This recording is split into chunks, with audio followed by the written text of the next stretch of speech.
governor wants to create a militia that would operate independently from the Oklahoma National Guard. But the head of the Guard says he needs millions of taxpayer dollars to make that happen. News 4's Amaya Ward is joining us with the details on this. Amaya?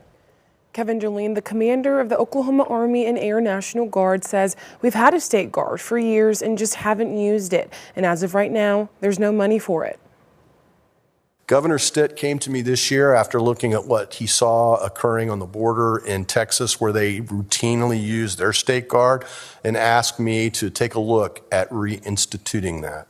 Major General Thomas Mancino is the commander of the Oklahoma Army and Air National Guard. He is asking for $2.4 million to restart a state militia. These would be a state guard function. Now, Mancino presenting the idea to a Senate panel evaluating agency budgets on Tuesday. He says we've had a state guard for many years, but have not utilized it within the last 15 years, until Governor Kevin Stitt presented the idea to him. he and I both agreed that there's some value here that we can provide to the state. Mancino says the group would be different from the Oklahoma National Guard. Some senators calling a state guard highly controversial.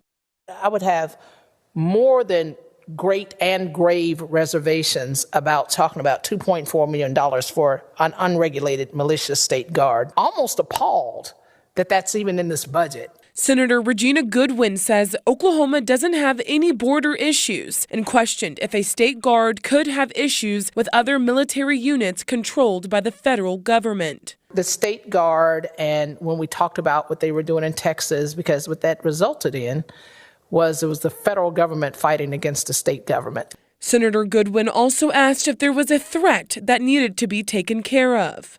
I'm not willing to tie this to a specific threat. Senator Tom Woods says the group could make a huge difference. I think it could be a very valuable asset for Oklahoma's security moving forward. Mancino says he has not presented a formal plan to lawmakers. We reached out to Governor Stitt's office for comment, but did not hear back.